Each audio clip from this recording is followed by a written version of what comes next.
Well, yeah, I want to talk about that for sure, because I mean, and I'm sure you're well aware of all of the bubbles that were in existence before COVID. The real estate bubble, the commercial real estate bubble, the car loan bubble, the student debt bubble.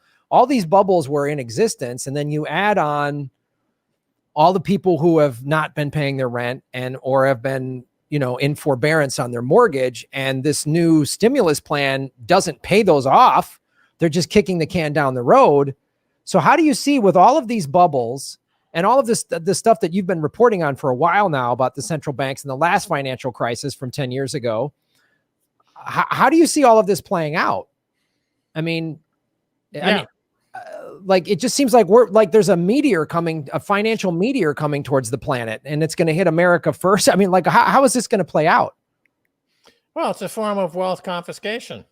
Mm-hmm. We saw in 2008, people of color in America who are homeowners had their homes stolen by the banks. Here in this particular, with the commercial real estate now, to get the PPP loan, you've got to put up the property as collateral. That's just a recipe for seizure. And it all ends up going to Warren Buffett. Warren Buffett is now one of the biggest apartment owners in America because it was all set up in 2008. The wealth was transferred from thousands, maybe 100,000 families to Warren Buffett through the machinations of central bank accounting fraud. Now we're seeing the same thing during the COVID crisis. That's how we see that wealth constantly being pushed upward to an ever smaller concentration. And it's what I call neo-feudalism. So we're going to end up with oligarchy and feudal lords controlling basically 100% of the wealth. And we're going to have people just living on subsistence click farms for Google or Facebook, click an ad and get a protein pill. That's it. Also, you'll probably have an era of populism happen. Like, we'll have Donald Trump-like leaders from both the right and left. Even Biden, whether or not he's totally there, mentally, who knows? But the fact is, like, he's promising to write off student debts. Ilhan Omar is proposing that all of those, the mortgages and rents that haven't been paid for the last year get wiped out.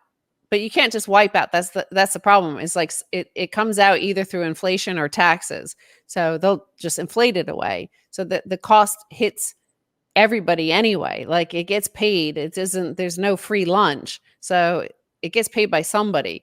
But when that happens, when those debts get wiped out, we are reliant on the kindness of strangers, namely China, to continue sending us goods that we require for our homes. Look at all the stimulus checks.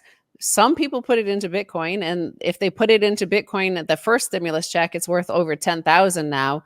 But many bought durable goods. The durable goods like exploded. All the washing machines, dryers, refrigerators, all of that came from China. So we just sent all our money to China. So, it's just further destabilization that will happen as this progresses. Yeah, I mean, that's why part of the reason I started when the shutdown first happened, and I started looking at the first CARES Act, and they had something in the neighborhood of $4.25 trillion that was sort of hidden just for Wall Street. And I started reading the fine print of the PPP loans and even the SBA loans that are like, as Max was saying, you had to put your business up as collateral. Because I lost my house in 2008 because Obama and a little bit from Bush, but they both gave the banks a bunch of money and just let them steal my home. I mean, that's a whole story I've told my audience a million times. So this time I was like, I'm not going to let this happen again.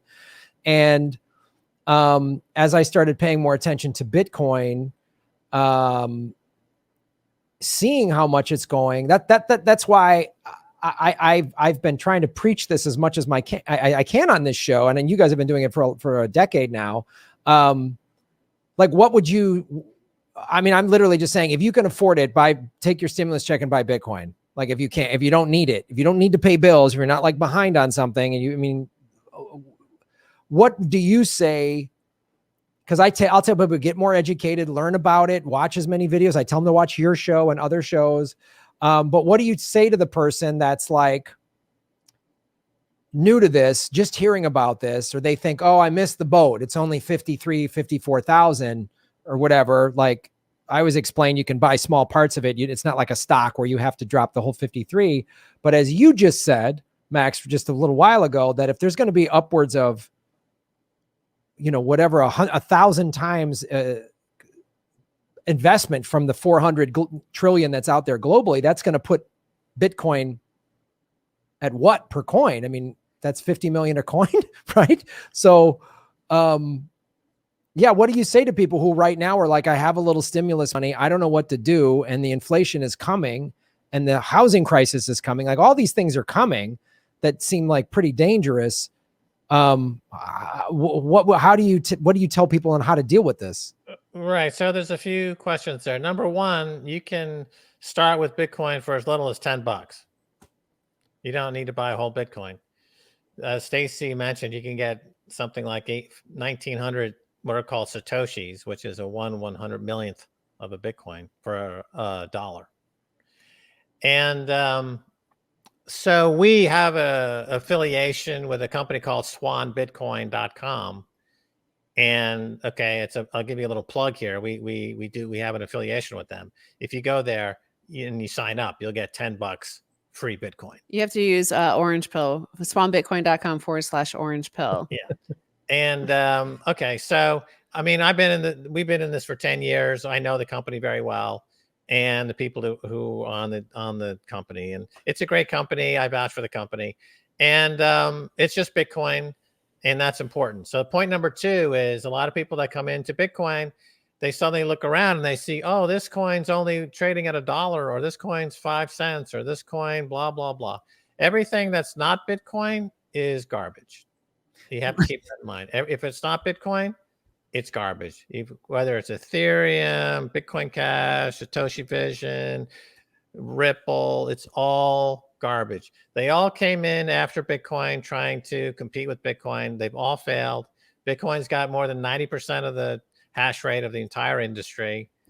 And nothing any of those coins do, Bitcoin can't do already. And Bitcoin is the only institutional grade coin, right? Nobody at the Sovereign Wealth Fund of Singapore is buying, any of these garbage coins.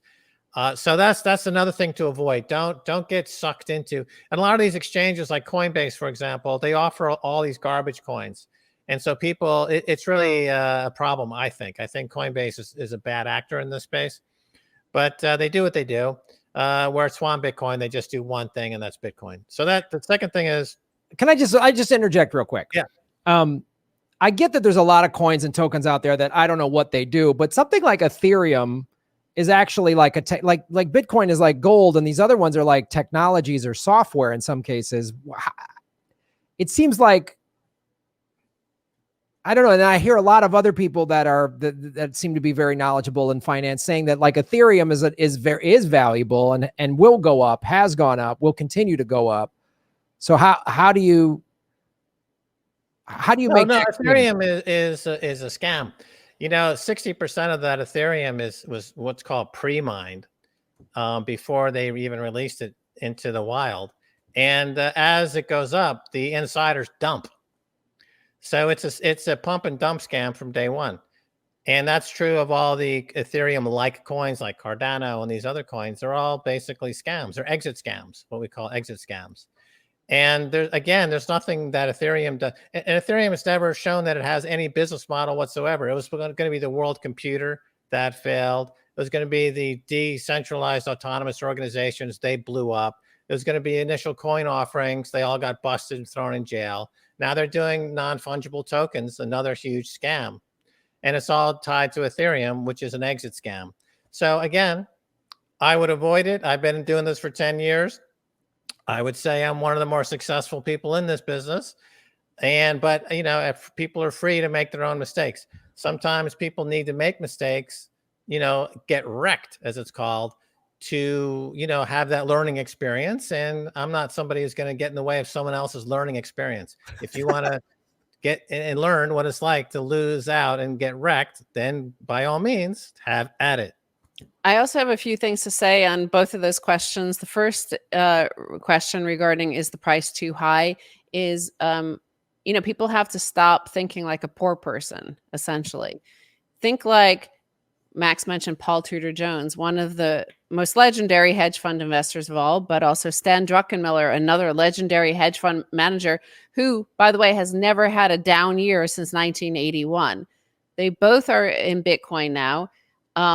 Paul Tudor Jones got in at 4,000, but he said at 15,000 that he liked it even better at 15,000. Max also saw this sort of story with ordinary investors back in, 20 years ago. They would say, Berkshire Hathaway is too expensive. It's $50,000. I'm going to buy, pets.com because that's only $20 and that's going to go up more. So you have to think of the quality of the actual asset itself. So as the Bitcoin price increases, as Paul Tudor Jones and Stan Druckenmiller understand, as BlackRock, now the biggest investment asset manager in the world, that's the largest, they're now getting involved. They're not saying, oh, it's too expensive. They're saying, okay, now it's big enough for us to get involved in. This is a legitimate asset class that we can invest in and we could hedge against because it's big enough. So you have to start to think like that, like the mind of a gambling addict, somebody who goes to Vegas hoping like this is their way to riches. That's what you're doing when you go for one of those 8,000 cheap coins who, all of they are offering anybody is a possibly you might land on red. Possibly you might get something that goes 1,000x for one day and then it drops to nothing. That's the only thing they ever offer because they can't be what Bitcoin is. Bitcoin is the first. It has the network effect. It has all of the best coders in the world working on it. It has the most security. The network is the most secure, and it has a reason to exist, and that is as a store of value. Nobody's asking for, a world computer. We already have a world internet. It's already there. Like that Bitcoin is digital gold for an internet age, a globalized world. It actually does better than what gold has done because gold is all in the hands of the central banks. It's all centralized, and that's a problem. Bitcoin decentralizes that and puts it into the hands of the people and is unconfiscatable. Nothing, these people trying to outcompete Microsoft or Oracle or those sort of entities. I don't. Yeah, I mean, a lot of these coins, other than Bitcoin, of course, the servers exist on Amazon Web Services. Yeah. So if you want to shut it down, you just call Amazon and goodbye. They disappear in a heartbeat. They're centralized. They have a headquarters. They have somebody who leads the project. They can be thrown in jail at any moment. And we're going to see a lot more of that as central banks get nervous. The low-hanging fruit are all these garbage coins. They're going to go after them if they feel like going after it. Bitcoin is unconfiscatable. There is no center. There is no headquarters. There is no guy to go after. It's completely decentralized. It's what we saw in the music industry when they launched Napster. Remember, Napster was the beginning of decentralized P2P file swapping at the beginning of BitTorrent. The music industry for years was suing everybody and going after everybody. And they put all those warnings on everything. If you play this and you copy it, you're going to jail, right? And then what happened in the end? They all had to change their business model. Now we have streaming services, and the music industry before Napster is dead. Same thing with banking and central banks. There's pre-Bitcoin and there's post-Bitcoin. Right now they're going through the phase of, I'm going to sue everybody. I'm going to shut you down. I can't stand this anymore. You got to change. Do it. Blah, blah, blah. And within 2 or 3 years, they're all going to be dead. That model is over. You don't need a bank. Bitcoin does something remarkable. It separates money from the state. It separates money from a bank. That's never, ever, ever, ever happened before. And the implications for that on society are profound and extremely positive. Yeah, that's the thing that when I first started to really study it was like, this is revolutionary. I mean, this is like a political asset in many ways. For watching, everybody. Please hit the like button, the subscribe button. Go to patreon.com/Graham Elwood and rockfin.com/Graham Elwood, where you can support the show. Also, I have a Bitcoin wallet, a Bitcoin Cash wallet, and an Ethereum wallet in the show notes. We're taking cryptocurrency. I have a Coinbase affiliation link. We're going to be getting on some other exchanges. So that's how you support the show. Make sure you hit the subscribe button. YouTube is unsubscribing us at an alarming rate. I have a PayPal button at grahamelwood.com. I even have a Venmo at Graham-Elwood. There's a lot of ways to support our show. We are getting crushed by YouTube. We've dipped under 73,000 subscribers because of YouTube. Thanks for supporting what we do.